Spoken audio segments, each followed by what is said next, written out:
Right now, we get into the market conversation. Our market master of the day is Krishna Sanghavi, Chief Investment Officer, Equities at Mahindra Manulife Investment Management. Krishna, thank you very much for joining in. Welcome to the show. And it's been a tough last couple of weeks and months, right? The simple question to you to start off with, do you think the market is in the process of making some sort of a bottom? Or would that be, too much of conjecture at this point in time? What's your sense? Yeah, I think it's too early to judge, because let's look at the dynamics of market for playing out really, right?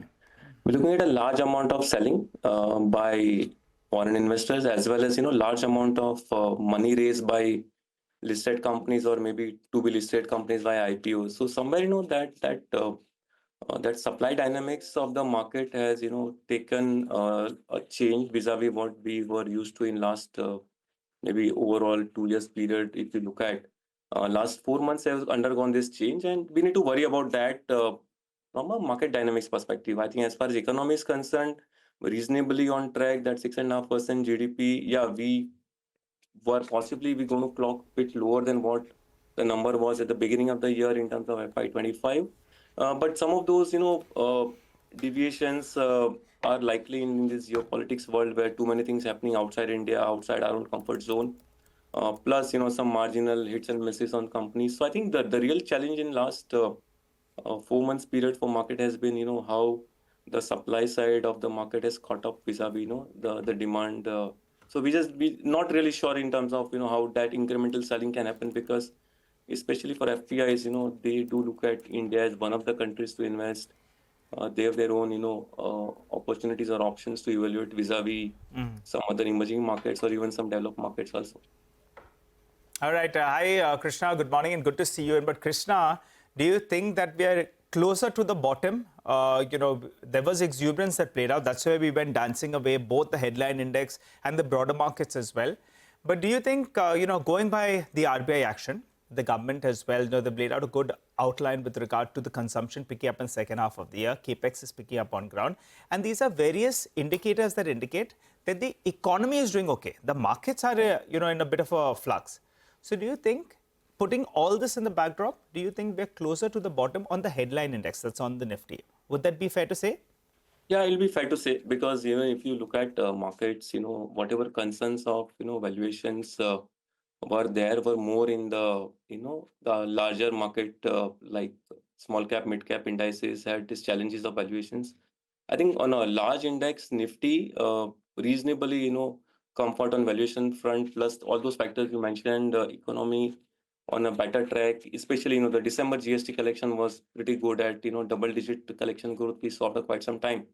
So yeah, macroeconomy angle, things looks okay. Government policies in place, RBI policy also has changed the dynamics in terms of giving a lower rate environment we've started.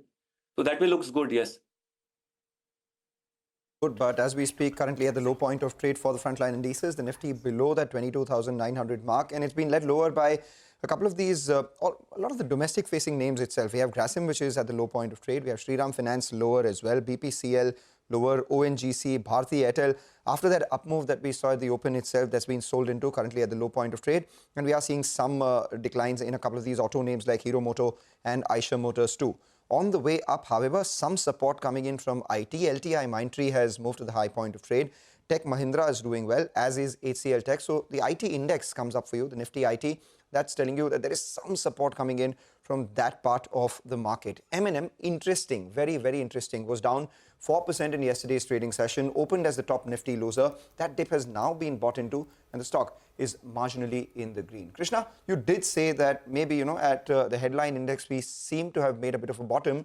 But going forward, if you had to deploy fresh capital, what sectors would you deploy it in? Where have the valuations become a lot more reasonable vis-a-vis expectations? And where do you think there is a better chance of you outperforming, the market over the next 1 year itself? And where would you pull out your money from? Yeah.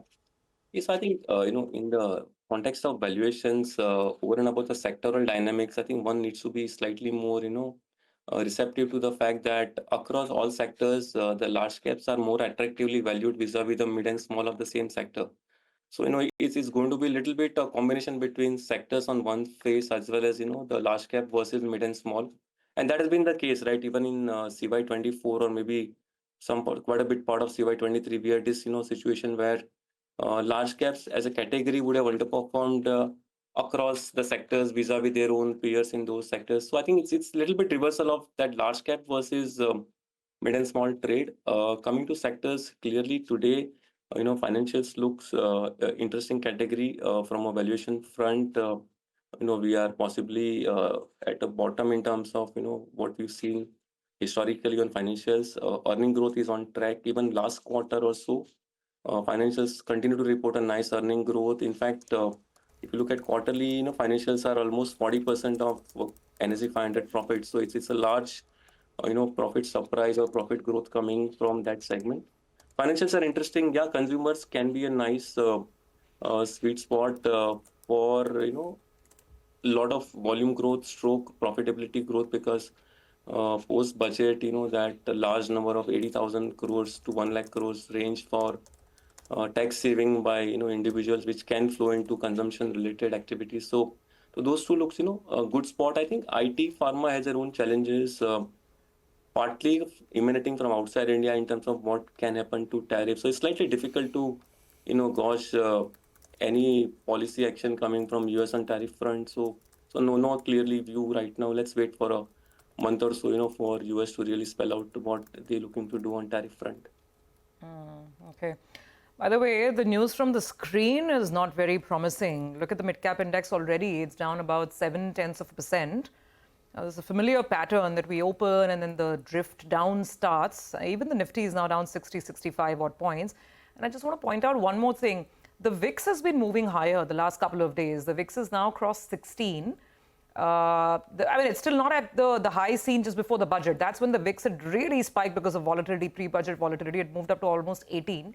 But nonetheless, and this is a big move. This is just today we're talking about 16 on the India VIX. And this is after all the major events are out of the way. Yeah. That is something that is a lot more, noteworthy than had the VIX been rising ahead of the RBI policy meet or the budget or maybe Modi-Trump, tariff sort of meet. And one more point, in yesterday's trading session, we ended high with a gain of around 30-40 points, but the VIX moved up. That's exactly. normally not something that normally happens, right? You normally see the VIX move in an inverse relation with the Nifty move, but that's precisely what's happened. But 50-point downtick on the Nifty, you'll take that. Some kind of consolidation. I'm keeping an eye out actually on the number of stocks advancing. It's still closer to around 900, 950 stocks. You want to end somewhere in this vicinity, because in the past we have seen that number, once it slips drastically. Even 750 stocks as we speak. I thought you were going to say you're watching out for 22,800, whether it'll be, now quadruple is done. Now what, penta, some bottom, I don't know. We'll get that. just as you spoke about that, 900 stocks advancing, just 750. It became 750. So that's the ferocity with which the market is declining. Though HDFC Bank has continued to hold well. It did recover from the lows and currently holding in the green. Yesterday it was HDFC Bank and Reliance, both of them led the recovery. Reliance isn't falling much, down about 1/3%. HDFC Bank is actually at the higher end of today's limited trading range so far. So those are a couple of things that we'll keep an eye out on too. By the way, just pointing out, ACC, Grasim, a couple of these stocks are down quite a bit. Borosil, Nigel had spotted early in the morning itself. It's about 12% lower. The company posted the transcript of its investor call on the exchanges last evening. Maybe there's something that the street didn't quite like over there. We'll get more details on it in a bit. But anyway, in general, there is a bit of a mid-cap unwinding that's already underway this morning. Krishna, and that's the question, this whole mid-cap pain. And it's not institutional. It's not just the FPI selling. When FPI sell, larger stocks fall. And domestic institutions have been still net buyers, and their patience and faith is really getting tested. What do you make of this whole mid-cap unwinding that's going on? And what's the buzz that you pick up from the street? Is this because of sell orders from large HNIs? Is it direct retail? How much is it margin issues that are playing out? What are you picking up? Yeah, I think there will be always those kind of dynamics which might play out on either margin or some selling. But I think let's look at a big picture again. Simple. The continuous selling by FPIs have made large caps far more attractive. So even from a domestic portfolio manager looking at with a flexible mandates like a flexi cap or a focus or a funds where fund manager actually have a mandate to increase their large cap allocations materially vis-a-vis what they were running in the past, it really makes sense to do some sort of a tilt in the portfolio, because finally valuations is what we should look at as an investor, and large caps are becoming attractive mainly because there's this continuous selling by FIs. Right, and you said that large caps look a lot better than mid caps. That was earlier the reverse case, where in a particular sector, the second or third rung players would do a lot better. So do you bet now on the return of quality? And if yes, then in that as well, what are the sectors that are best placed? You like financials, you said. Yeah, sure, but I'll not really equate, this to only, return to quality kind of comment, because there are quality companies even in mid cap and small caps. Essentially, what we're witnessing really is that there are quality companies across the curve. It is just, that the money flow was chasing far more towards the mid cap or maybe small cap end of the segment, and that adjustment is perhaps got, tilted because FPI selling started coming in. I won't really see only quality as the primary variable behind this, because there are quality companies also having come down on on a stock price front. But it looks more like valuation adjustment playing out in a way. What we're witnessing right now is a classic reversal of what we would have seen in the last year first quarter. For example, look at March 24 versus what we're seeing right now. It's just nothing but in a way a reversal of what was playing out there. So it's not really only about quality; it's also about valuation. All right, Krishna, appreciate you joining in and filling us in with your take on the market. So thanks a lot for joining in.